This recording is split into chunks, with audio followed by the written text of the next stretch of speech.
முக்கால்வாசி பேர் வாழ்க்கையில நிம்மதியே இல்லாம அலைகிறோம். அது மெயின் காரணம் என்னன்னா, நம்மளுடைய ஃபுல் டைம் நம்ம வாழ்க்கைக்கு தேவையில்லாதவங்க, நம்ம முடிஞ்சு போச்சுன்னு நம்ம வாழ்க்கையை விட்டு போனவங்க, இது ஒத்து வராதுன்னு சொல்லி நம்மளை விட்டு பிரிஞ்சவங்க.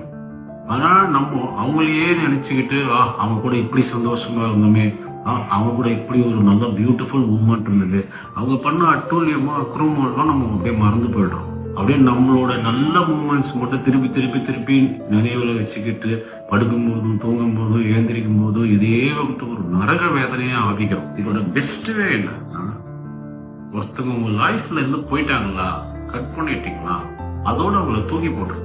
அதுக்கப்புறம் அவங்க நம்ம கூட இருந்த ஆனந்தமான நாட்கள், நம்மளோட கூட ஆனந்தமான சம்பவங்கள், இப்படி இப்படின்னு போட்டு உங்களையே நீங்க நரக வேதனைக்குள்ள தள்ளாதீங்க. பாபா சூப்பர் ஸ்டார் அழகா சொல்லுவார், நான் இன்னையிலிருந்து உன்னை மனசுல அழிச்சிட்டேன். ஏன்னா அவங்களுக்கு உங்களை பத்தி கவலையும் இல்லை, நீங்க செத்தாலும் அவங்க வருத்தப்பட போறதும் இல்லை.